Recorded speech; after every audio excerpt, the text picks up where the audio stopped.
I think one of the fastest ways to get better at wrestling, honestly, one of the fastest ways to get better at anything is learning how to be okay with getting scored on, learning how to be okay with making mistakes. Probably heard this advice before, and it's honestly one I used to roll my eyes at. It's actually something that is quite difficult to do, and honestly takes quite a bit of humility. I remember back to the early stages of my wrestling career, those were some of the most fun times for me because I was so new and so intrigued by this brand new sport that I had never experienced before.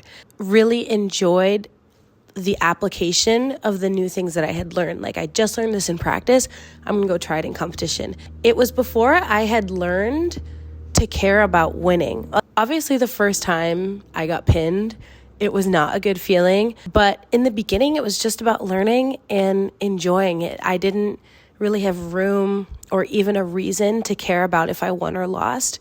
It wasn't until later in my career when I felt like I was good and I started to care about winning, and I started to put pressure on myself that wasn't previously there.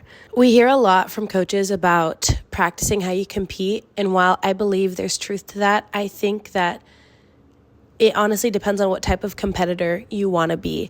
If you want to have high-scoring matches, but you are constantly wrestling safe and just avoiding being scored on, you're not going to be a high-scoring athlete. I had a period in my career where a lot of my matches were close, but not because, in my opinion, they were hard-fought matches. It was because I wouldn't open up.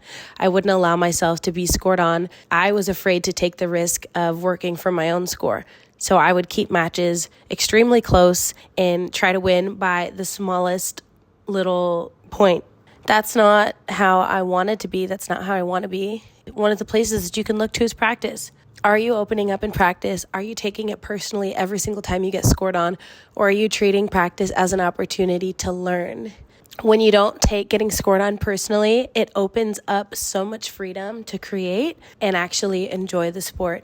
I remember watching the Michael Jordan docuseries, and I might butcher this story, but I remember them talking about this period when he was coming up in basketball. A lot of his peers were really popping off, but they were always playing the same game, whereas Michael was trying new things, trying to dribble with his left hand, trying to do different things that he wasn't that good at yet so he could be more well-rounded. And then when the time came, he eventually would become the superior player. And I think that's very applicable to wrestling. If in practice you're only sticking to what you're good at, you're never going to evolve. If in competition you're never willing to open up and try the things that you've practiced, you're never going to know if it works for you. So, all that to say, I think you'll get better faster when you give yourself the space to make mistakes and learn from it. It's much more fun that way. It's much more exciting. And you'll be surprised at what you learn how to do. Maybe you're learning a new technique. You get scored on every single time you try it. But the one time you finally get it, it's going to feel so amazing. Hopefully this helps. Send this to someone who you think needs to hear it.